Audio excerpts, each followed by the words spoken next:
اعمال کی اصلاح کرم سے کر دے۔ الحمدللہ رب العالمین والصلاة والسلام علی سید المرسلین، اما بعد فاعوذ باللہ من الشیطان الرجیم، بسم اللہ الرحمن الرحیم۔ پڑھیے، الصلاة والسلام علیک یا رسول اللہ وعلی آلک واصحابک یا حبیب اللہ۔ الصلاة والسلام علیک یا نبی اللہ وعلی آلک واصحابک یا نور اللہ۔ درود پاک پڑھنے کے بے شمار فضائل و برکات ہیں۔ بہت سارے واقعات ہمیں بزرگوں کی کتابوں میں اور احادیث میں ملتے ہیں۔ ایک بڑا ہی نرالا اور انوکھا واقعہ یہ حدیث کی کتابوں میں ملتا ہے کہ سیدنا عبد الرحمن بن عوف رضی اللہ تعالیٰ عنہ سے روایت ہے کہ ایک دن نبیوں کے سردار، مدینے کے تاجدار صلی اللہ تعالیٰ علیہ وسلم اپنے مبارک گھر سے باہر تشریف لائے اور ایک باغ کی طرف آپ نے رخ فرمایا، ایک باغ کی طرف تشریف لے گئے۔ حضرت عبد الرحمن بن عوف نے دیکھا کہ نبی پاک جا رہے ہیں تو وہ بھی پیچھے پیچھے آ گئے۔ کہتے نبی پاک باغ میں داخل ہوئے، قبلے کی طرف میرے آقا نے منہ کیا اور سر سجدے میں رکھ دیا۔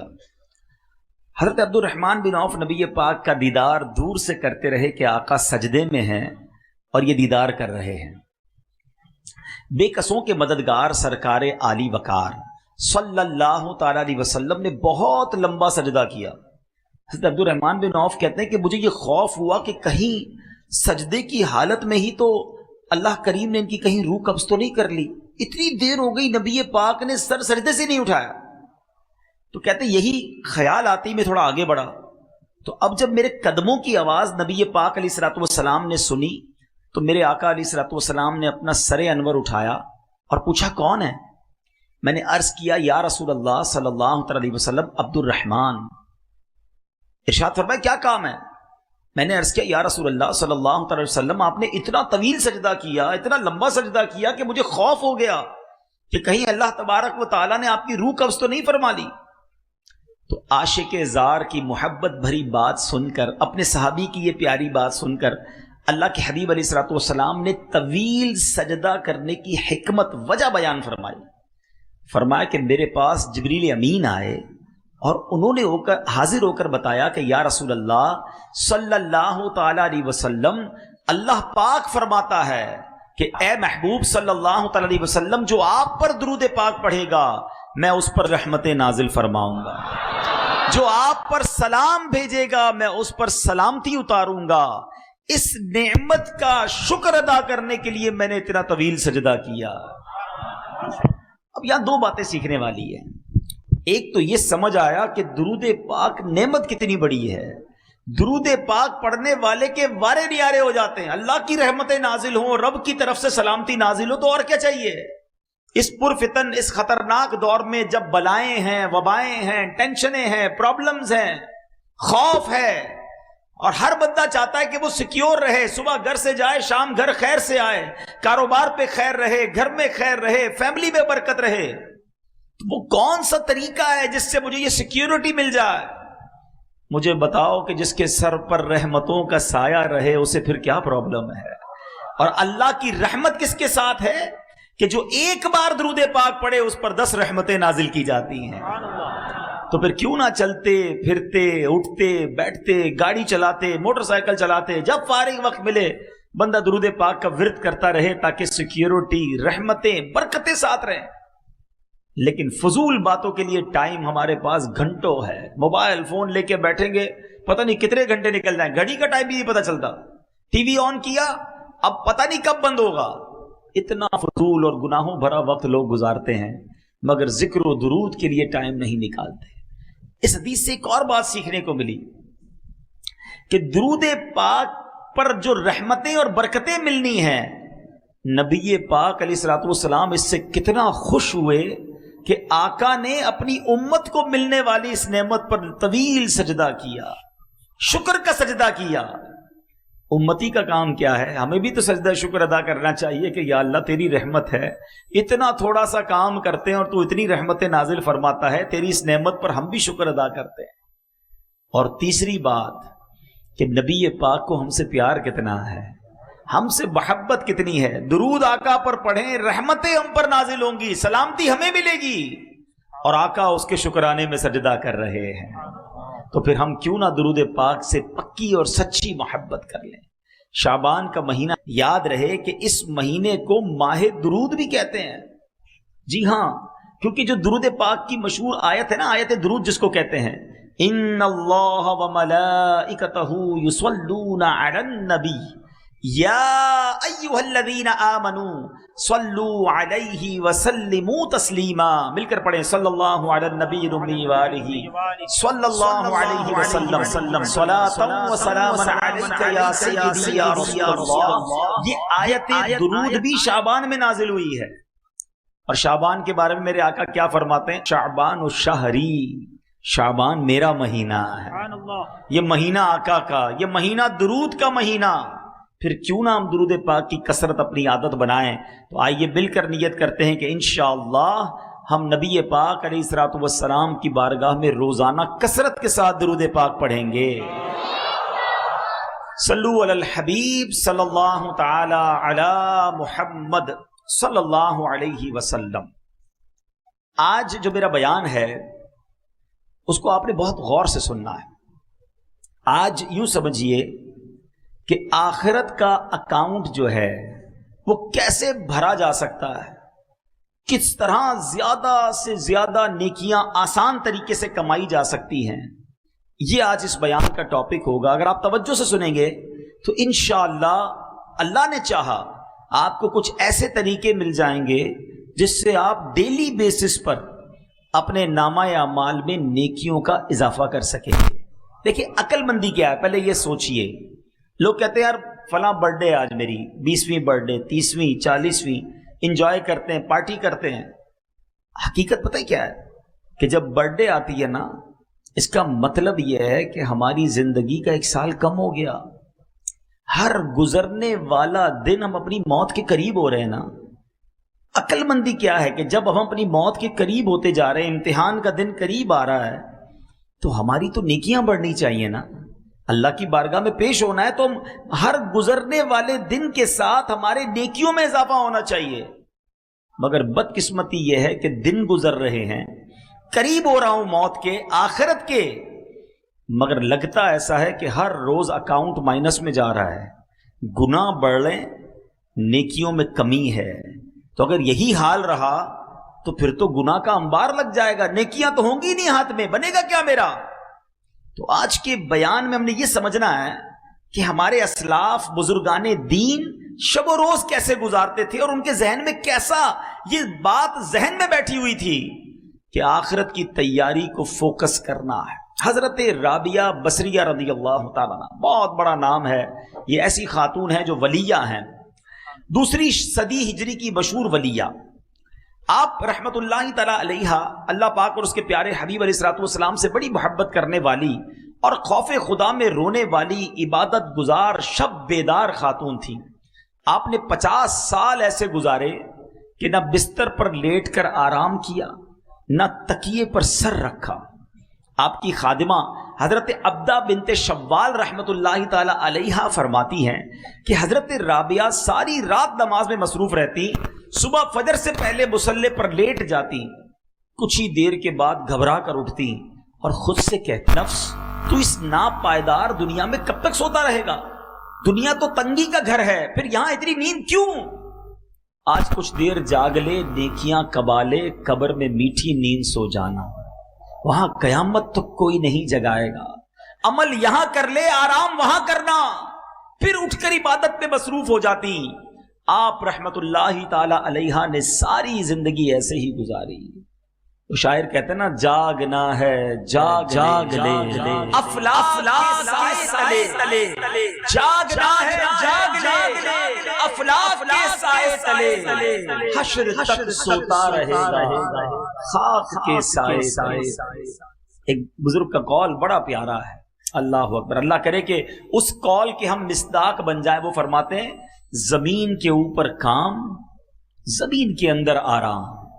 زمین کے اوپر ایسا کام کر لو میٹھے اسلامی بھائیوں کہ جب زمین کے اندر جائیں نا تو وہاں جو خوش نصیب ہوں گے نا، جن سے اللہ راضی ہوگا، ان کو فرشتے پتہ کیا کہیں گے؟ نم کا نومۃ العروس، سو جا کہ جیسے دلہن سوتی ہے. بس قیامت تک اس کے مزے ہوں گے. حضرت رابعہ بصریہ فرماتی ہیں کہ ایک رات سحری کے وقت میں نے کچھ تسبیحات پڑھی، پھر سو گئی. خواب میں دیکھا کہ ایک ہرا بھرا درخت ہے جو اتنا بڑا ہے اور حسین ہے کہ میں بیان ہی نہیں کر سکتی. کمال کی جگہ تھی. اس پر 3 قسم کے پھل لگے تھے. میں نے کبھی دنیا میں ایسے پھل نہیں دیکھے. کچھ پھل سفید تھے، کچھ سرخ تھے، کچھ زرد تھے، اور سب اس درخت میں چاند سورج کی طرح چمک دمک رہے تھے. فرماتی ہے کہ مجھے وہ درخت بڑا اچھا لگا. میں نے پوچھا یہ کس کا ہے؟ تو کہنے والے نے کہا یہ آپ کا ہے، اور جو ابھی آپ نے تسبیحات پڑھی ہیں اس کا بدلہ ہے. یہ اللہ کا ذکر کر رہی تھی نا، یہ اس ذکر کا بدلہ ہے. تو فرماتی ہے میں درخت کے ارد گرد گھومنے لگی کہ میرا درخت ہے. تو دیکھا کچھ پھل زمین پر گرے ہوئے تھے. تو آپ نے کہا کہ کاش یہ پھل بھی درخت پر موجود ہوتے تو کتنے اچھے لگتے. تو کہا کہ یہ وہی لگے ہوئے تھے، مگر جب تسبیح پڑھتے ہوئے آپ سوچنے لگی نا اپنے آٹے کے بارے میں کہ آٹا صحیح گوندا تھا کہ نہیں گوندا تھا، خیال تھوڑی دیر کے لیے ڈسٹرب ہوا تھا، یہ اس وقت یہ والے پھل نیچے گر گئے تھے. اس سے سیکھنے کو کیا ملا میٹھے اسلامی بھائیوں؟ عبادت اللہ کی رضا کے لیے اور صحیح خشوع و خضوع کے ساتھ کی جائے، اس کا مرتبہ، اس کا ثواب، اس کا اجر ہی اور ہے. اور عبادت کرتے ہوئے دھیان ہی کہیں اور ہے. ہمارا تو حال یہ ہے کہ نماز پڑھیں تو ساری فیکٹری کا حساب چل رہا ہوتا ہے. پورا دن کیسے گزارا، بلکہ نمازی میں یاد کر رہے ہوتے سلام پھیر کے فلاں فلاں کو فون بھی کرنا ہے. ہاں سلام پھیرتی فوراً فون اٹھاتا ہے بندہ، یاد آیا نماز میں یار پیسے لینے باقی تھے، فلاں نے ٹائم دیا تھا. سب نماز پڑھ رہے ہیں اللہ کی بارگاہ میں اور دھیان کہیں اور ہے. اصل میں پہلے ہمیں یہ سمجھنا ہوگا شیطان کیا چاہتا ہے. جب تک ہم اپنے دشمن کے وار نہیں سمجھیں گے نا، ہم انڈرسٹینڈ نہیں کر سکیں گے. شیطان پہلے یہ چاہتا ہے ہم عبادت نہ کریں، نہ نماز پڑھیں، نہ روزہ رکھیں، نہ مسجد میں جائیں، نہ صدقہ دیں، نہ خیرات دیں. ٹھیک ہے، وہ تو یہ چاہتا ہے کہ معاذ اللہ ہم بڑے بڑے گناہ کریں، بدکاری کریں، شراب پئیں، جوا کھیلیں، قتل کر دیں. بڑے بڑے گناہ کروانا چاہتا ہے. وجہ کیا ہے؟ شیطان اللہ کی بارگاہ سے مردود ہو چکا ہے، گارنٹیڈ جہنمی ہے. وہ چاہتا ہے میں اکیلا کیوں جاؤں، میں ان کو بھی ساتھ لے کے جاؤں، ان کا ایمان برباد کروں. اچھا جب وہ دیکھتا ہے نا کہ یار یہ بندہ تو دعوت اسلامی کے ماحول میں آ گیا ہے، مذہبی ہو گیا ہے، نمازی ہو گیا ہے، اب وہ دیکھتا ہے میں اس سے نماز نہیں چھوڑوا سکتا. ہاں ایک کام ہو سکتا ہے کہ اس کی نماز میں خیالات ڈال دوں، اس کی نماز میں اس کو ڈسٹرب کرنا شروع کر دوں. یہ مسجد میں جا رہا ہے ہفتہ وار اجتماع میں، تو وہاں جا کر بھی اس کو کہوں یار موبائل نکال، چھوڑ بیان کا کیا کرنا ہے. ابھی بھی لگے ہوئے ہوں گے کچھ لوگ موبائل پہ. اچھا خیالات کہیں اور ہوں گے، تھوڑی دیر بعد اٹھائے گا کہ چل یار مزہ نہیں آ رہا باہر چلتے ہیں. وہ نیکی سے رکواتا ہے. سمجھو بات کو، اول تو نیکی نہیں کرنے دیتا، ہم کر لیں اب اسے ڈسٹرب کرتا ہے، اب اس کو برباد کرنے کی کوشش کرتا ہے. صدقہ خیرات دینے کو جی نہیں چاہتا، زکوٰۃ دینے کو جی نہیں چاہتا. اب جس کا دل چاہا اس نے دے دی. اب شیطان کہتا ہے یار اس نے تو نیکی کر لی، اس نے تو اللہ کی راہ میں خرچ کر لیا، اب اس کا صدقہ ڈسٹرب کیسے ہوگا، اب اس کی زکوٰۃ برباد کیسے ہوگی. اب شیطان دل میں خیال ڈالتا ہے ذرا لوگوں کو بتانا تو نے کتنے پیسے دیے، چندہ کتنا دیا، کتنی بڑی نیکی کی. اچھا جس کو دیا اس کو ذرا جتا، یاد ہے نا میں نے چندہ دیا تھا، بھول تو نہیں گیا تیری مدد کی تھی. اس وار کو سمجھو میٹھے اسلامی بھائیوں. اتنا مردود، اتنا مکار ہے کہ پہلے نیکی نہیں کرنے دیتا اور نیکی کر لیں تو بچنے نہیں دیتا. اور ہم ہیں کہ اس کی آت میں کھیلتے جا رہے ہیں. دیکھیں صدقے کیسے برباد ہوتے ہیں. میں نہیں کہتا، قرآن کہتا ہے یا ایھا الذین آمنوا لا تبطلوا صدقاتکم بالمن والاذی. اے ایمان والو اپنے صدقے باطل نہ کرو. صدقے کیسے باطل ہو جاتے ہیں بھائی؟ میں نے تو مسجد میں پیسے دیے، رسید مل گئی، پیسے تو پہنچ گئے، باطل کیسے ہو گئے، ختم کیسے ہو گئے، نل اینڈ وائڈ کیسے؟ قرآن کہہ رہا ہے نا اے ایمان والو اپنے صدقے باطل نہ کرو.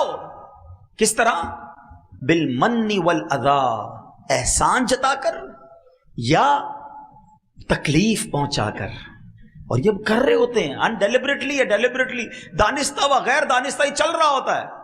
میں نے اپنے ملازم کی بچی کی شادی کرا دی ہے، میں نے اس کو گھر دلا دیا ہے، بھائی یاد ہے نا تو فقیر تھا، غریب تھا، نوکری والا آیا تھا چپل پہن کر تیرے کو کاروبار پہ چڑھا دیا، آج لینڈ کروزر، آج گاڑی آ گئی، بھول تو نہیں گیا مجھے؟ وہ جو آپ نے اس وقت اس کے ساتھ بھلائی کی تھی، یہ جملہ کہہ کر سب ضائع کر دیا۔ صرف ضائع نہیں کیا، الٹا دل دکھا کر گناہ بھی کما لیا، اور شیطان کامیاب ہو گیا کہ اس کا صدقہ بھی گیا، اس کا ثواب بھی گیا، اس کی نیکی بھی گئی، اور الٹا گناہ گار ہو گیا، اور ہمیں پتہ بھی نہیں چلتا۔ نمازیں پڑھ کر دوسروں کو حقیر جان رہے ہوتے ہیں۔ یاد رکھیے نماز ضرور پڑھیے، مگر میں نمازی ہوں تو باقی سارے جہنمی ہیں، ایسا نہیں ہے۔ ایک بزرگ کے بارے میں آتا ہے نا کہ وہ اپنے بیٹے کے ساتھ کسی سفر پر جا رہے تھے، رات کا وقت ہوا، مسافر خانے میں رکے تو بیٹا بھی نمازی، باپ بھی نمازی، تہجد میں دونوں باپ بیٹے اٹھے، تہجد ادا کی۔ سارے مسافر خانے میں قافلے والے سو رہے تھے۔ بیٹا کہتا ہے ابا جان یہ کیسے لوگ ہیں، سارے ہی سو رہے ہیں، کسی نے تہجد نہیں پڑھی؟ اللہ اکبر، وہ والد تھے نا، وہ اللہ والے تھے، کہتے بیٹا تو بھی سویا رہتا تو ٹھیک تھا، تو نے آج تہجد پڑھ لی، تجھے باقی لوگ سارے حقیر نظر آنے لگے، اس سے بہتر تو بھی سویا رہتا تو ٹھیک تھا۔ تو یہ وار شیطان کے سمجھو، شیطان نیکی کرنے کے بعد، جیسے ہم نیکی کرتے ہیں نا، اس کو بے چینی شروع ہو جاتی ہے، اب وہ پلاننگ کرتا ہے کدھر سے اس کی نیکی چھین لوں، کدھر سے اس کی نیکی ڈسٹرب کر دوں۔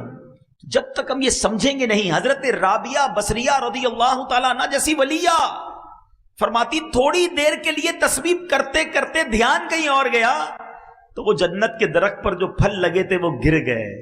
ہمارا تو روز ہی دھیان کہیں اور ہوتا ہے، ادھر دعا کرتے دھیان کہیں اور ہوتا ہے، اللہم آمین آمین آمین کہہ رہے، پتہ نہیں امام صاحب کیا دعا کر رہے ہیں، کبھی ادھر دیکھ رہے ہیں، کبھی ادھر دیکھ رہے ہیں، کبھی داڑھی کھجا رہے ہیں۔ کبھی سوچا ہے نماز اور دعا کس کے لیے ہوتی ہے؟ کس کی بارگاہ میں حاضر ہیں؟ اللہ اکبر کہہ کر ہم حاضر ہو گئے اللہ کی بارگاہ میں، اے اللہ میں حاضر ہوں۔ کبھی منسٹر، کبھی بڑے بڑے بزنس مین، کسی وڈیرے، کسی جناب بڑے شخصیت کے پاس جائیں اور اس کے پاس جا کر دھیان کہیں اور ہوتا ہے، یا اس کو فوکس کرتے ہو؟ پھر اللہ کی بارگاہ میں کہیں اور دھیان ہے، مانگ رہے ہیں اللہ سے اور دھیان کہیں اور ہے، پھر کیسے دعا قبول ہوگی؟ علماء فرماتے ہیں اللہ غافل دل کی دعا نہیں سنتا، تو دعا میں دل ہی غافل ہوتا ہے۔ مانگ رہے ہیں اللہ سے، دھیان کہیں اور ہے، نہیں، اللہ ہی کی طرف دھیان ہو، اس کے دربار کی طرف دھیان ہو۔ اچھا اب آپ کہیں گے جناب آپ کہہ رہے ہیں بھائی دھیان تو ہے نہیں تو کیا نماز پڑھنا چھوڑ دیں؟ نہیں، یہ بڑا پرابلم ہے۔ جب کسی کو کہو نا یار آپ کی پرابلم یہ ہے تو کہتے ہیں میں نماز ہی نہیں پڑھتا بھائی، میرا تو دھیان ہی کہیں اور ہوتا۔ شیطان کامیاب ہو گیا، وہ چاہتا ہی تھا کہ آپ بے نمازی ہو جائیں۔ اب آپ مقابلہ کریں شیطان سے کہ اچھا میرے دھیان کو، میرے فوکس کو، میری عبادت کو شیطان برباد کرتا ہے، اب میں شیطان پر میں وار کروں گا، اپنی نماز بھی پڑھوں گا اور صحیح طریقے سے پڑھوں گا، دعا بھی کروں گا، فوکس کے ساتھ کروں گا، صدقہ دوں گا، کسی کو بتاؤں گا نہیں، اللہ کی رضا کے لیے دوں گا، نیکی کروں گا، اس کو انشاءاللہ کامیاب بھی کروں گا۔ یہ ہونا چاہیے نا ہمارا ذہن۔ تو بہرحال میرے میٹھے اسلامی بھائیوں، چلیں لگے ہاتھوں میں آپ کو یہ بتا دوں کہ اگر نماز میں دھیان نہیں لگتا، ذہن کہیں اور ہوتا ہے، تو اس کا طریقہ کیا ہے؟ اس کے کئی طریقے علماء نے بیان کیے۔ ایک تو آپ اپنے ذہن میں جب نماز پڑھیں تو دنیاوی خیالات سے اس کو پاک کرنے کی کوشش کریں۔ دوسرا، جو نماز میں پڑھتے ہیں نا اس کا ترجمہ یاد کر لیں۔ آپ کو پتا تو ہوا پڑھ کیا رہے ہیں، یہ امام صاحب کیا پڑھ رہے ہیں؟ الحمدللہ رب العالمین الرحمن الرحیم مالک یوم الدین۔ اس کا ترجمہ جب آپ کے ذہن میں ہوگا نا کہ میں اللہ کی شان بیان کر رہا ہوں، اللہ روز جزا کا مالک ہے، وہ رحمان بھی ہے، وہ رحیم بھی ہے، میں اس سے عرض کر رہا ہوں کہ اللہ مجھے سیدھے راستے پہ چلا، اہدنا الصراط المستقیم صراط الذین انعمت علیہم، اے اللہ ان لوگوں کے راستے پہ چلا جس پر تیرا انعام ہوا، ان لوگوں کے راستے سے بچا لے مالک جس پر تیرا غضب ہوا۔ اب جب آپ سورہ فاتحہ کے ساتھ ہیں، سورہ اخلاص کے ساتھ ہیں، سبحان ربی العظیم کہہ رہے ہیں، تو دل کہہ رہا ہے کہ اللہ تو عظیم ہے، میں تیری بارگاہ میں سر جھکایا ہوا ہوں۔ تو اب آپ کا جب نماز میں دل لگ رہا ہوگا، اب آپ کو پتا ہوگا آپ کیا پڑھ رہے ہیں، تو انشاءاللہ دل لگ جائے گا۔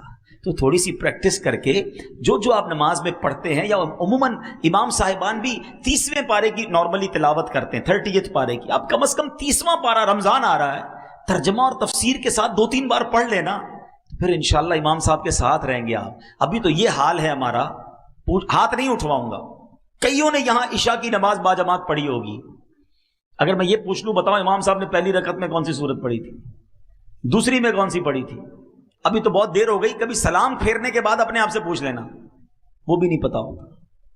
ایسا تو نہ کرے نا.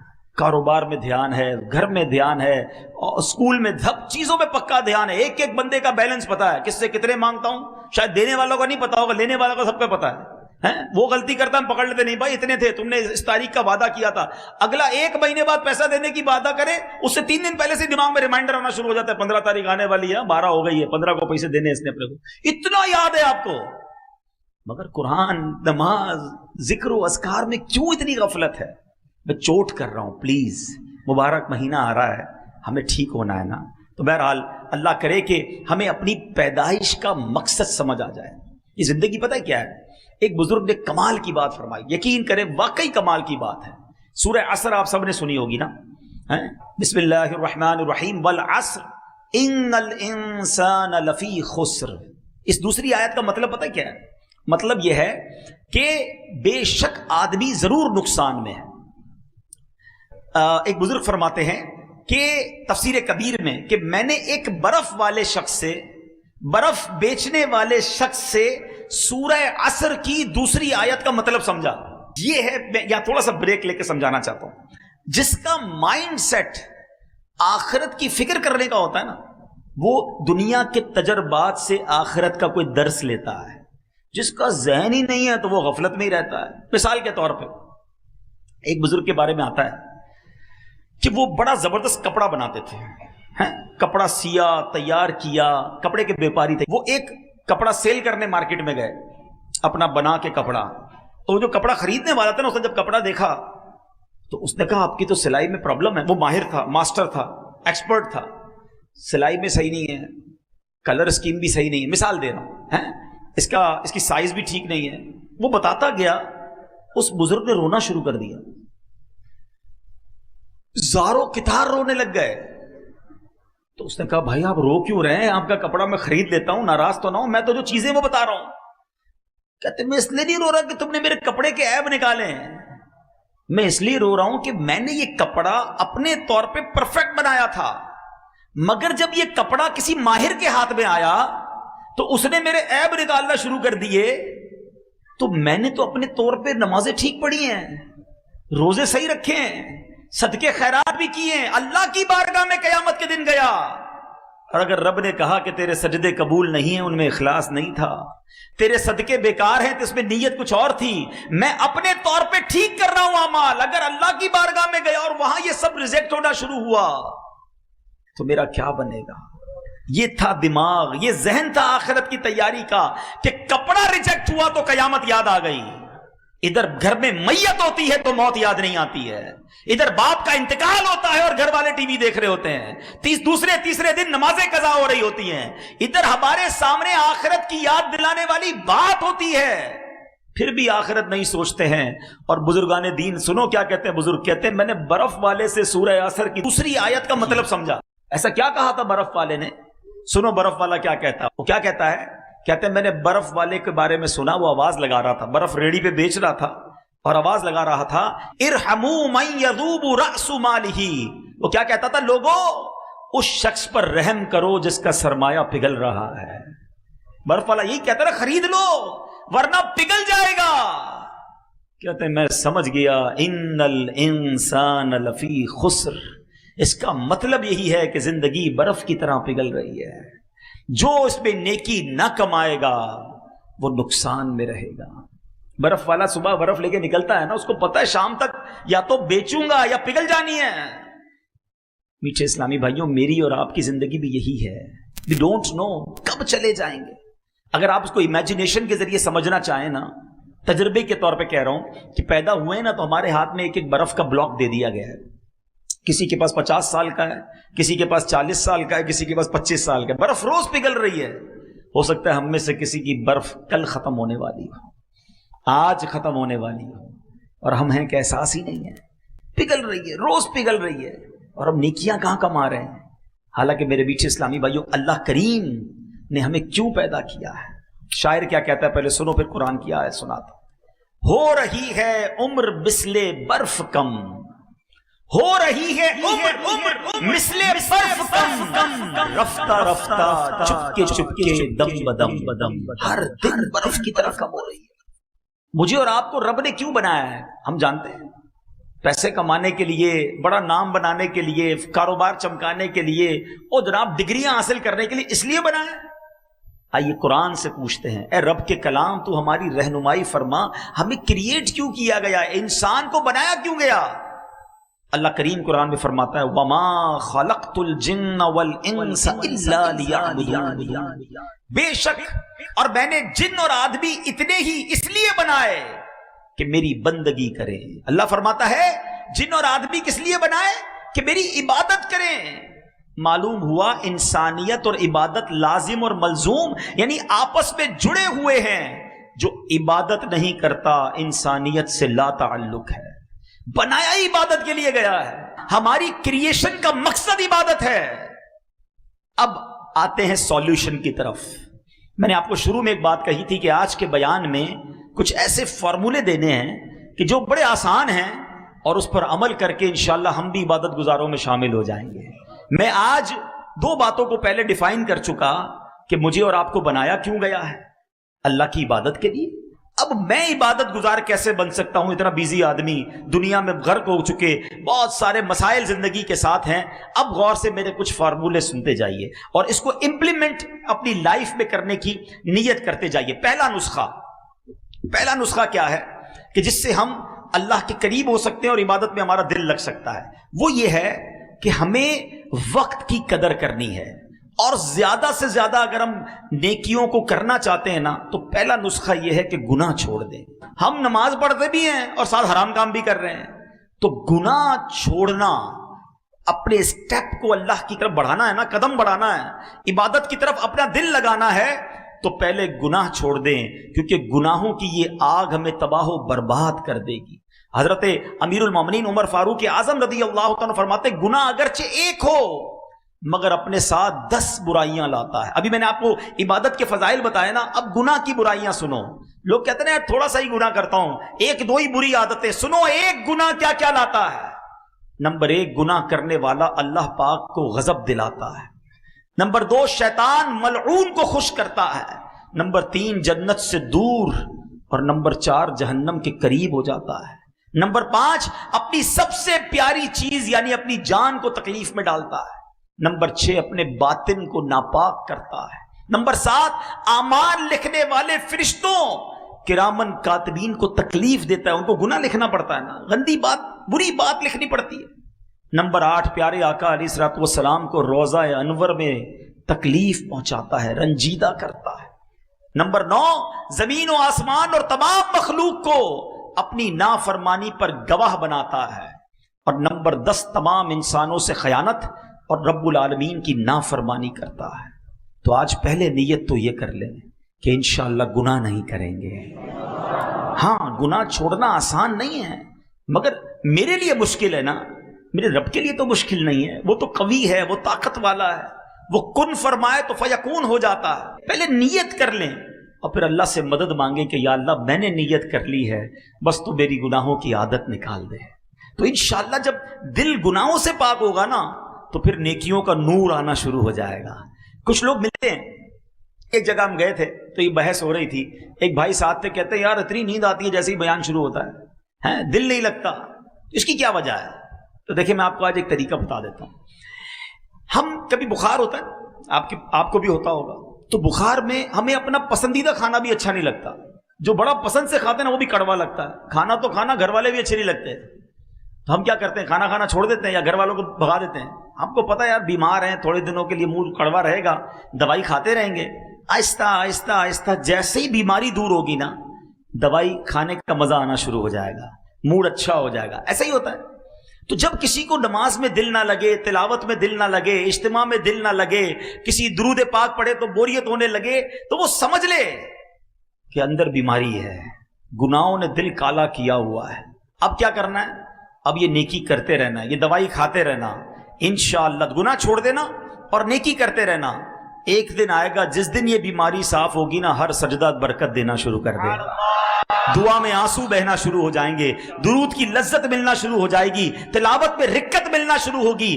ابھی کیوں نہیں مل رہی؟ اس لیے نہیں مل رہی کہ دل میں گڑبڑ ہے۔ مجھے دوائی بھی جاری رکھنی ہے، پرہیز بھی جاری رکھنا ہے۔ میرے رب کی جس دن رحمت ہو گئی انشاءاللہ میرا دل نمازوں میں لگ جائے گا، پھر مجھے بہت مزہ آئے گا۔ اور جس دن یقین کرو جس کو عبادت میں لطف آنے لگ گیا نا، اس کے وارے نیارے ہو گئے، کیونکہ اب وہ عبادت ایسے کر رہا ہوگا جیسے لوگ اپنے دوستوں کے ساتھ انجوائے کر رہے ہوتے ہیں۔ وہ سجدوں کو انجوائے کرے گا، وہ دعاؤں کو انجوائے کرے گا، وہ تلاوت کے مزے اٹھائے گا۔ ایک بزرگ کہتے ہیں مجھے پہلے سمجھ نہیں آتا تھا کہ لوگ ساری رات، اللہ والے حضرت رابعہ بصریہ کے بارے میں ہم نے سنا، ساری رات کیسے عبادت کرتے تھے، نوافل پڑھتے رہتے تھے، ان کو بوریت اور تھکن کیوں نہیں ہوتی تھی؟ کہتے اب سمجھ آ گیا، اب جب میں لوگوں کے ہاتھ میں موبائل دیکھتا ہوں اور بچوں کو، نوجوانوں کو دیکھتا ہوں ساری رات موبائل پر بیٹھے ہوتے ہیں، کوئی تھکن نہیں لگتی، ان کا دل موبائل میں لگا ہوا ہے، رات کا پتہ نہیں چلتا۔ ان کا دل عبادت میں لگا تھا، انہیں بھی رات کا پتہ نہیں چلتا۔ میں ایک دعا کیا کرتا ہوں تحدیث نعمت کے لیے، آپ کو کہتا ہوں آپ بھی یہ دعا کیا کریں کہ اللہ میرا دل عبادت میں لگا دے اور عبادت کا مزہ دے دے۔ ہم اتنے گناہ گار ہیں، ہمیں عبادت تکلف سے کرنی پڑتی ہے کہ یار پڑھ رہا ہوں وہ دل نہیں لگ رہا، لیکن جس دن عبادت میں دل لگ گیا نا، اللہ اکبر، وہ زندگی کا لطف ہی کچھ اور ہوگا۔ اور یہ ہوگا انشاءاللہ ہوگا کہ جب ہمارا دل گناہوں سے پاک ہوگا۔ تو پہلا نسخہ کہ آپ عبادت کی طرف آنا چاہتے ہیں، اپنے مقصد کی طرف آنا چاہتے ہیں، تو گناہ چھوڑ دیجئے، گناہوں والی باتوں سے بچائیے اپنے آپ کو، آپ کو عبادت کا نور ملنا شروع ہو جائے گا کہ ہم ناکارہ ہیں۔ ہم اللہ سے ہی مدد مانگے، اللہ تو عبادت کی توفیق دے، تو سجدوں کی توفیق دے، تو ہمیں گناہوں سے بچا لے۔ سیکنڈ فارمولا، دوسرا نسخہ وہ یہ ہے کہ ہمیں فضولیات سے اپنے آپ کو بچانا ہوگا۔ یہ جو اپنے فضول اپنی ٹائم ضائع کرنے والے کام رکھے ہوئے ہیں نا، خاص طور پہ آج کل تو ایسا لگتا ہے ہمارا سب سے زیادہ زندگی کا ٹائم ہمارا موبائل لے جاتا ہے، یا موبائل لے جاتا ہے، یا فضول ہماری گپ شپ، آپ کے یہاں کہتے ہیں کچہری، وہ کچہری چائے کی لگی تو 2 گھنٹے کی لگی، بھائی 2 گھنٹے میں کون چائے پیتا ہے یار، باقی دنیا بھر کی بحث کرنی ہے۔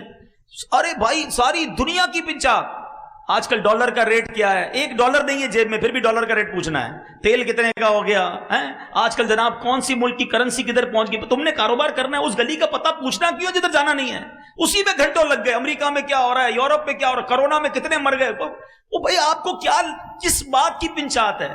اتنی دیر میں کچھ اللہ کا ذکر کر لو، کچھ درود پاک پڑھ لو، کوئی آخرت کی تیاری کر لو۔ تو فضول کاموں سے اپنے آپ کو جب بچائیں گے نا تو آپ کو کچھ ٹائم ایکسٹرا ملے گا، اور وہ جو ایکسٹرا ٹائم ہوگا وہ آپ عبادت میں کر سکیں گے۔ اللہ کرے ذہن بن جائے نا۔ مثال دیتا ہوں، آپ کہیں گئے، کسی نے کہا یار ذرا 7-8 منٹ بیٹھیے گا میں آ رہا ہوں، ہم کہتے ہیں ٹھیک ہے کوئی بات نہیں۔ اب 8 منٹ کا وہ کہہ کر کے ہم کیا کریں گے، 8 منٹ میں موبائل نکالیں گے۔ اب وہ 18 منٹ بعد بھی آیا نا، ہمیں ٹینشن نہیں، ہمارا موبائل چل رہا ہے، پتہ نہیں کیا کیا دیکھ رہے ہیں۔ حالانکہ نیکیوں کا ذہن ہوتا نا اور وقت بچانے کا ذہن ہوتا تو اسی موبائل میں قرآن ڈاؤن لوڈ کیا ہوتا، 8 سے 10 منٹ میں سورہ یاسین جو پڑھ لے اسے 10 قرآن پاک کا ثواب ملتا ہے۔ 8-10 منٹ تو لگتے ہیں نا، حدیث پاک کا مضمون ہے، جو سورہ یاسین پڑھتا اس کو 10 قرآن پاک کا ثواب ہے۔ وہ 10 منٹ بٹھا کر ہمیں آیا، ہم نے 10 قرآن پاک کا ثواب کما لیا۔ دیو سے تسبیح نکالوں یار، 100 بار درود پاک نہ پڑھ لوں یار، 5 منٹ کا بریک ملا ہے تو۔ اللہ کرے کہ یہ ذہن بنے کہ ہم فضول کاموں سے بچے۔ اتنا ٹائم ہم ضائع کرتے ہیں، اگر آپ کو یقین نہیں آتا نا تو آپ کبھی پیپر پہ بیٹھ کے اپنا ٹائم لکھیں کہ یار میں نے آج پورے دن میں، ٹھیک ہے نوکری کریں، کاروبار کو ٹائم دیں، فیملی کو ٹائم دیں، نمازیں پڑھیں، اس کے علاوہ وہ گھنٹے گنے جس میں آپ نے کچھ نہیں کیا، تو پھر اندازہ ہوگا کہ یار میں نے کتنا زندگی کا وقت ضائع کر دیا۔ تو ذکر و درود کرتے رہیے، فضول باتوں سے اپنے آپ کو بچائیے۔ اے کاش ہم یہ جو ہے ہمارا ذہن بن جائے۔ کامل مسلمان وہ ہے جو ایسے کام، ایسی حرکات و سکنات سے بچے جو اس کے لیے دین یا دنیا میں مفید نہ ہو، وہ کام یا کلام کرے جو اسے دنیا میں مفید ہو یا آخرت میں۔ سبحان اللہ، اللہ کرے کہ یہ بات سمجھ آ جائے کہ دنیا کا فائدہ ہے یا آخرت کا ہے، وہ کام تو کروں، نہ دنیا کا فائدہ نہ آخرت کا فائدہ، صرف ضائع کر رہا ہوں۔ یہ نہیں ہونا چاہیے۔ اپنی سانسوں کی گنتی کو سمجھیے، یہ اللہ پاک نے بڑی نعمت دی ہے، اب ہماری مرضی ہم ان کو کیسے ضائع کرتے ہیں۔ تیسرا نسخہ، پہلا کیا تھا، گناہ چھوڑ دے، دوسرا فضول کاموں سے اپنے آپ کو بچائے۔ اب تیسرا نسخہ کیا ہے کہ ہم اپنے جو مباح کام ہے نا، چلنا پھرنا، اٹھنا بیٹھنا، چائے پینا، کھانا کھانا، ان مباح یعنی جائز کاموں کو نیکیوں میں کیسے کنورٹ کر سکتے ہیں۔ سبحان اللہ، وہ کیسے کور ہوگا؟ وہ ہے اچھی نیت۔ یہ ایسی نرالی سوغات ہے کہ بندہ اچھی نیت کی وجہ سے بغیر عمل کے بھی ثواب کا مستحق ہو جاتا ہے. اللہ کے حبیب علیہ الصلوۃ والسلام فرماتے ہیں جس نے نیکی کا ارادہ کیا اس پر عمل نہ بھی کر پایا تو اس کے لیے ایک نیکی لکھ دی جاتی ہے. نیت اچھی تھی نا, اچھی نیتیں کر لیا کریں. اچھا, ایک عمل میں کئی نیتیں کی جا سکتی ہیں. اگر تھوڑا سا رک کر نیکی کرنے کا, اچھی نیت کرنے کا ذہن بن جائے نا, اللہ پاک امیر اہل سنت کو سلامت رکھے, اتنا نیت کے بارے میں سمجھاتے ہیں. مثال کے طور پہ آپ اجتماع میں آئے, ابھی کی بات کر لیتے ہیں, آپ میں سے کوئی آیا بھائی بیان سنوں گا, اس کو ایک ثواب ملے گا. کسی نے نیت کی یار میں ذکر بھی کروں گا, 2 نیتیں ہو گئی. میں تو دعا بھی کروں گا, 3 نیتیں ہو گئیں. اب میں اجتماع کے بعد مسلمانوں سے ملاقات بھی کروں گا, 4 نیتیں ہو گئیں. سلام میں پہل کروں گا, 5 نیتیں ہو گئی. اجتماع میں اگر گیا اور وہاں کسی مسلمان نے راستہ پوچھا تو راستہ بھی بتا دوں گا, 6 نیتیں ہو گئیں. 2 مسلمانوں میں جھگڑا ہوا, اگر ہونے لگا تو سلو کروا دوں گا, 7 ہو گئیں. کسی نے کوئی مسئلہ پوچھا آتا ہوا بتا دوں گا, 8 نیتیں ہو گئیں. ہو سکتا ہے اجتماع میں جنازہ آ جائے, اگر جنازہ آیا تو جنازہ بھی پڑھ لوں گا, 9 نیتیں ہو گئیں. اگر آپ کا نیت کا ذہن ہے تو آپ گھر سے چلے اجتماع کے لیے ہیں, مگر ہر قدم پر ہر لمحے 10 12 کام کی نیتیں کی, 10 12 کاموں کا ثواب ملنا شروع ہو گیا. اور یہ میں نہیں کہہ رہا, سیدی اعلیٰ حضرت امام اہل سنت لکھتے ہیں جس کا مفہوم یہ ہے کہ بندہ جو گھر سے نماز کے لیے چلتا ہے, وہ جب گھر کے سے نماز کے لیے چلتا ہے نا تو ہر قدم پر ایک نیکی ملتی ہے, ہر دوسرے قدم پر ایک گناہ معاف ہوتا ہے. اعلیٰ حضرت نے نماز پڑھنے کے لیے جانے کے لیے 40 نیتیں لکھی ہیں. جو ان 40 نیتوں پر عمل کر لے, نیت کر لے, اب گھر سے چلے گا ہر قدم پر 40 نیکیاں ملیں گی. تو ہم اچھی نیتیں کرنے کی عادت ڈالیں تو یہ بڑا آسان سا کام ہے, لیکن ہمارے نامہ اعمال میں ملٹیپلیکیشن ہونا شروع ہو جائے گا. اگلا نسخہ یہ ہے کہ ہم کہتے ہیں 1 تیر سے 2 شکار, اس کی عادت ڈال لیں. ہاتھ کام کرتے ہیں نا, نوکری کر رہے ہیں, کاروبار کر رہے ہیں یا کچھ بھی کر رہے ہیں, زبان تو فارغ ہے نا, تو چلتے پھرتے اٹھتے بیٹھتے اللہ اللہ اللہ اللہ اللہ اللہ کرتے رہیں. سبحان اللہ سبحان اللہ سبحان اللہ, الحمدللہ الحمدللہ الحمدللہ, اللہ اکبر اللہ اکبر اللہ اکبر, لا الہ الا اللہ لا الہ الا اللہ, ولا حول ولا قوت الا باللہ. یہ وہ وظائف ہیں احادیث میں جس کی ترغیب دی گئی ہے. سبحان اللہ و بحمدہ سبحان اللہ العظیم, یہ وہ عظیم وظیفہ ہے جو نبی پاک فرماتے ہیں 2 کلمے ہیں جو زبان پر ہلکے ہیں, میزان پر بھاری ہیں اور اللہ کو بڑے پسند ہیں. وہ کون سے ہیں؟ سبحان اللہ و بحمدہ سبحان اللہ العظیم. تو اگر میرا یہ ذہن بن جائے کہ میری نیکیوں کا میٹر جاری رہے تو زبان کو اچھے کام میں لگائے رکھو, اللہ رسول کا ذکر کرتے رہا کرو, انشاءاللہ نیکیوں کا میٹر جاری ہوگا. پورا دن کاروبار کر کے, نوکری کر کے یہ حساب تو کرتے ہو آج کتنے کمائے, کبھی یہ بھی حساب کر لو کہ آج جنت میں کتنے درخت لگائے, آج کتنی کروڑوں نیکیاں آپ ایک دن میں کما سکتے ہیں. اگر آپ کا یہ ذہن بن جائے کہ میں نے اپنی زبان کا پرفیکٹ یوز کرنا ہے. ایک بزرگ کے بارے میں آتا ہے 40 سال تک آپ نے روٹی نہیں کھائی, ستو پیتے تھے. تو کسی نے کہا حضرت آپ روٹی کیوں نہیں کھاتے؟ کہ روٹی کو چبانے اور ستو کو پینے میں نے فرق دیکھا کہ میں 90 تسبیحات زیادہ کر سکتا ہوں. تو میں نے سوچا روٹی چبانے میں ٹائم کیوں ضائع کروں, ستو پی کر بھی پیٹ بھر جاتا ہے, 90 تسبیح اور پڑھ لیتا ہوں. مگر ادھر پورا دن گزر جاتا ہے, درود کی ایک تسبیح نہیں ہوتی ہے, کلمہ پاک کی ایک تسبیح نہیں پڑھتے ہیں. حدیث میں آیا افضل الذکر لا الہ الا اللہ, بہترین افضل ذکر ہے. کتنی بار پڑھا؟ نہ کریں ایسا. یہ سانسوں کی خدارہ اہمیت محسوس کریں. قیامت کے دن ایسا نہ ہو کہ پچھتاوا ہو کہ کاش فضول وقت نہ گزارتا, اللہ رسول کا ذکر کر لیتا. ایک اور بڑا پیارا نسخہ علماء نے بتایا کہ بندہ دعا کرنے کا عادی ہو جائے. نبی پاک کا انداز پتہ ہے نا, پیارے آقا کھانا کھانے سے پہلے کی دعا, کھانے کے بعد کی دعا, دودھ پینے کی دعا, پانی پینے کی دعا, پانی کے بعد کی دعا, استنجا خانے میں جانے کی دعا, فارغ ہو کر باہر آنے کی دعا, گھر میں جانے کی دعا, باہر آنے کی دعا, مسجد میں جانے کی دعا, باہر نکلنے کی دعا. یہ کیا ہے؟ یہ نبی پاک قدم قدم پر دعائیں کرتے تھے. اور آج ہمیں پورا دن گزر جاتا ہے, ہم دعا نہیں پڑھتے. حالانکہ اگر یہی عادت اپنا لینا کہ ساری دعائیں یاد کر لیں کہ کھانے سے پہلے کیا پڑھنا ہے, تو کھانے سے پہلے ثواب, کھانے کے بعد ثواب, پانی سے پہلے ثواب, پانی کے بعد ثواب. اچھا دعا اور سنت, اگر یہ 2 چیزیں مجھے پتہ چل جائیں, بھائی پانی تو پینا ہی ہے نا, لیکن دن میں کتنی بار پانی پیتا ہوں؟ اگر سنت کے مطابق پیوں تو ہر بار پانی پینے کا ثواب ہے. چپل تو پہننا ہی ہے, سنت کے مطابق پہنوں, چپل پہننے کا ثواب. لباس تو پہننا ہی ہے, سنت کے مطابق پہنوں, لباس پہننے کا ثواب. اگر یہ ذہن بن جائے کہ یار میں پورے دن میں کیسے عبادت بڑھا سکتا ہوں اور بغیر کسی بڑی ایفرٹ کے, کیا محنت کرنی ہے, سیدھے پیر سے چپل پہنے یا الٹے پیر سے پہنے, اتنا ہی ٹائم لگنا ہے. مگر ہر سنت پر اگر سنت کی نیت سے عمل کر لوں اور اس سے پہلے دعا بھی پڑھ لوں الدعاء مخ العبادہ، حدیث پاک میں ہے دعا عبادت کا مغز ہے۔ اچھا ڈبل فائدہ ہوگا، دعا کا ثواب الگ ملے گا، کام میں برکت اور آ جائے گی۔ جس کام کو شروع کرنے سے پہلے بسم اللہ پڑھی، دعا کر لی، کام بھی اچھا ہو جائے گا، کھانے میں بھی برکت رہے گی، پیٹ بھی خراب نہیں ہوگا، اور جناب عبادت بھی جاری رہے گی۔ اصل چیز مائنڈ ہے۔ جس طرح دنیا کمانے کے لیے دماغ چلتا ہے، اگر نیکیاں کمانے کے لیے دماغ چل جائے نا تو پھر تو نیکیاں ہی نیکیاں ہیں، کمال ہے، آسان نیکیاں ہیں۔ ایک بڑی پیاری کتاب بھی ہے مکتبۃ المدینہ کی، آسان نیکیاں، اس کو پڑھے تو حیران ہو جاتا ہے بندہ کہ یار اتنے چھوٹے عمل سے اتنا بڑا ثواب۔ میں اگر ایسی کوئی کتاب بتا دوں آسان پیسے کمانے کا نسخہ، شاید وہ کتاب ہی ختم ہو جائے گی مکتبے پہ۔ او ہو بتاؤ بھائی، ایک دن میں لاکھ روپے کیسے کماتے ہیں، محنت بھی نہ کرنی پڑے۔ میں آپ کو بتاتا ہوں ایک دن میں کروڑوں نیکیاں کما سکتے ہیں بھائی۔ صرف اپنا ذہن بنائیں اور اپنا یہ ذہن بنا لیں کہ مجھے عبادت کے لیے بھیجا گیا، تو دعائیں یاد کر لیں۔ ماشاءاللہ مدنی قافلوں میں دعائیں یاد کرائی جاتی ہیں، دعوت اسلامی کے حلقوں میں دعائیں یاد کرائی جاتی ہیں، اور یہ دعائیں انشاءاللہ زندگی میں ساتھ رہیں تو بیڑا پار ہو جائے گا نا۔ سنت پر عمل کرنے کی ذہن بنا لیں، اور سنت پر عمل کر کے نیکیاں تو ملی، اور پتہ کیا ملے گا؟ سنو، اللہ کے حبیب علیہ الصلوۃ والسلام کیا فرماتے ہیں؟ نبی پاک علیہ الصلوۃ والسلام فرماتے ہیں کہ جس نے میری سنت سے محبت کی اس نے مجھ سے محبت کی، اور جس نے مجھ سے محبت کی وہ میرے ساتھ جنت میں جائے گا۔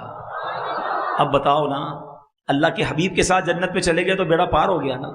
تو بہرحال میرے پیچھے اسلامی بھائیوں، آج میں جو مختصر وقت میں جو بیان میں بات سمجھانا چاہتا تھا، اللہ کرے کہ یہ ذہن بن جائے کہ ہم نے اپنی زندگی کو ضائع نہیں کرنا ہے۔ اب تو مبارک مہینہ رمضان کا آ رہا ہے، اس مہینے میں بھی عبادت بڑھا دیں، اگلے مہینے میں بھی اپنے ذہن کو یہ بنائیں کہ مجھے عبادت کے لیے بھیجا گیا ہے، اور آپ عبادت کرو گے نا اللہ کو راضی کرو گے۔ لوگ کہتے ہیں یار ہم دین کی طرف زیادہ آ جائیں گے تو دنیا کا کیا ہوگا؟ میرے پیچھے اسلامی بھائی مجھے ایک بات بتائیں، آپ اللہ کی عبادت نہیں کر رہے، یا کوئی شخص ایسا ہے جو اللہ کی نافرمانی کر رہا ہے، اللہ اسے روزی دے رہا ہے، اس کا روزگار چل رہا ہے، وہ اللہ کی فرما برداری کی طرف آ جائے گا تو کیا اللہ تعالیٰ روزگار روک لے گا؟ خود سوچے نا، وہ رحمان الدنیا والآخرہ ہے، وہ خالق دنیا بھی ہے، آخرت کا بھی مالک ہے۔ ارے جب ہم اسے راضی کر لیں گے، اس نے دنیا بھی اچھی کر دینی ہے، اس نے آخرت بھی اچھی کر دینی ہے۔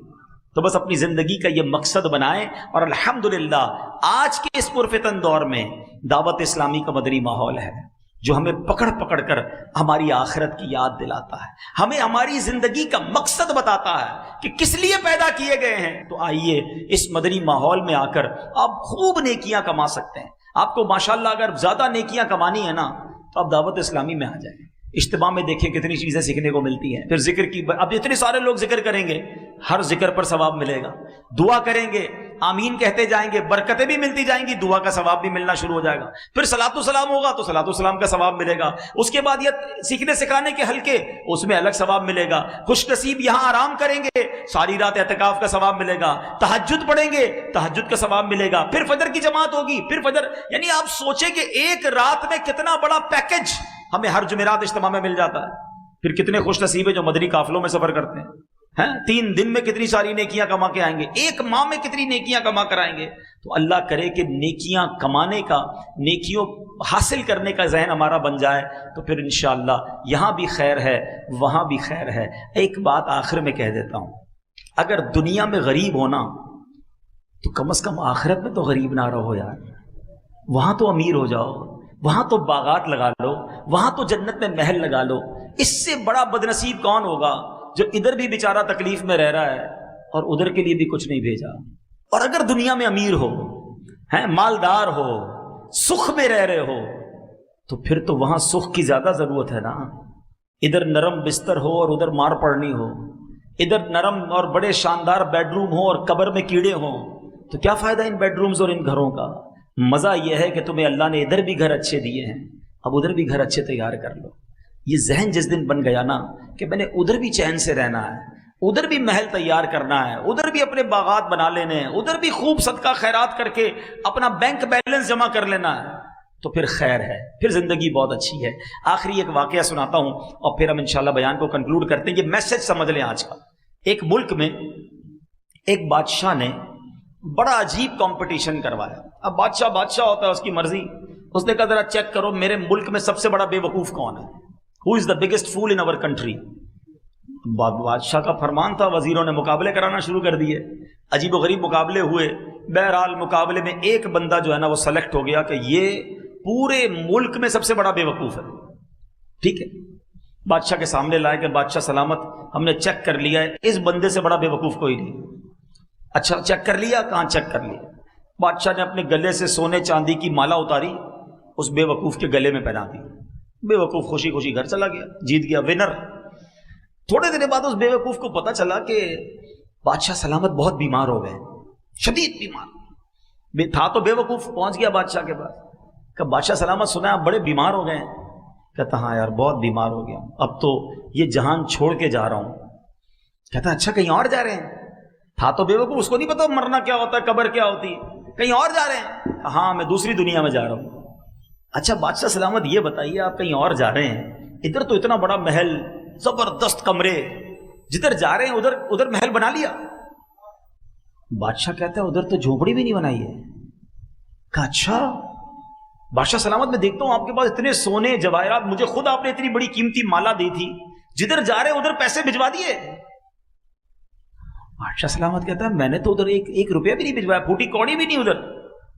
اچھا بادشاہ سلامت میں دیکھ رہا ہوں آپ کے آگے پیچھے غلام، کنیز، خادمائیں، سرونٹ، اسٹاف، جدھر جا رہے ہیں ادھر خادم وغیرہ بھجوائے کہ نہیں؟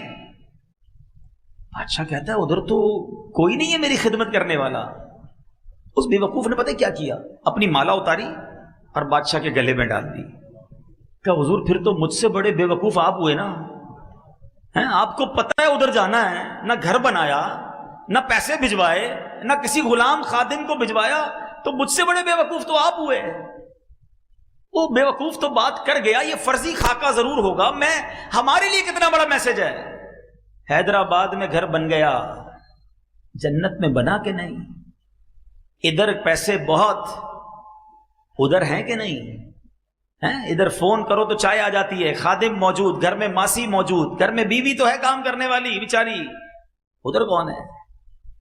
سوچو، ادھر رہ کر ادھر کی تیاری کرنی ہے.